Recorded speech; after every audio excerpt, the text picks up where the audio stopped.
నమస్కారం. Mood of Andhra ఛానల్కు స్వాగతం.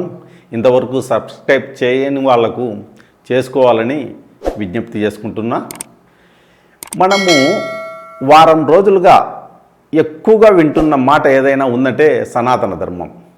మరీ ముఖ్యంగా ఉప ముఖ్యమంత్రి పవన్ కళ్యాణ్ గారు సనాతన ధర్మం గురించి క్లాసులు చెప్తాండారు. మనము ఆయన వివిధ సందర్భాల్లో సనాతన ధర్మం గురించి ఏం చెప్పారో ఇప్పుడు తెలుసుకుందాం.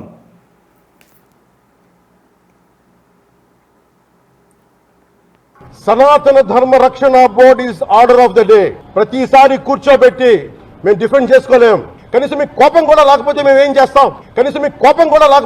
చేస్తాం? ఆంధ్ర అనే భావన లేదు ఆంధ్ర వాళ్ళకి. ఎప్పుడు ఆంధ్ర భావన వస్తో తెలియదు. నా కులం ప్రాతిపాదిక సరే కొంతకాలం వరకు జరిగింది. 2019 తర్వాత కులం కూడా పోయింది. ఇప్పుడు సొంత కులాన్ని కూడా వెనకేసుకురావట్లా.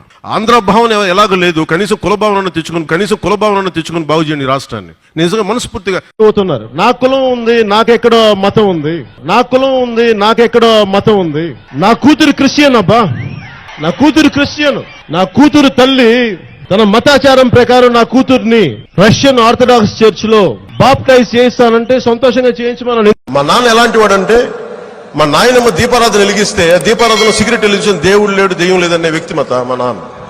ఎందుకంటే ఇది ఆడేది కొద్దిమంది రాజకీయ నాయకులు వాళ్ళు కూడా ఎక్కువ మంది ఆడేది కూడా హిందువులే కూడా చెప్తున్నారు. అసలు ఇలాంటి గొడవలు పెట్టింది హిందూ నాయకులు తప్ప మిగతా నాయకులు చేయరు. అసలు వాళ్ళకి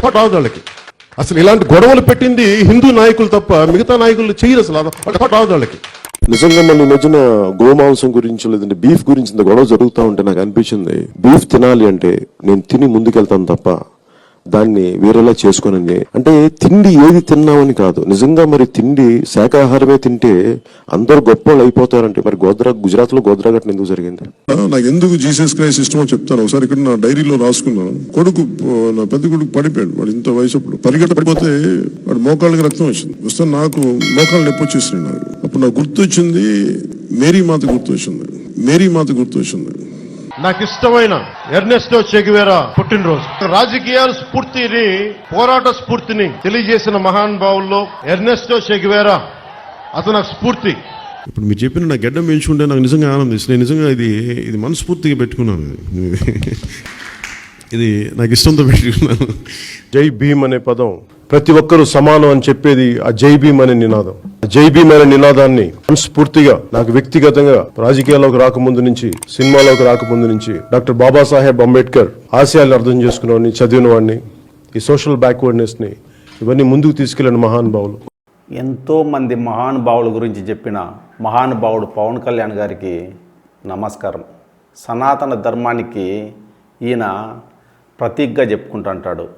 ఆయన మాటల్లో సనాతన ధర్మాన్ని ఎంత బాగా నిర్వచించినాడో తెలుసుకున్నాం. నమస్కారం పవన్ కళ్యాణ్ గారు.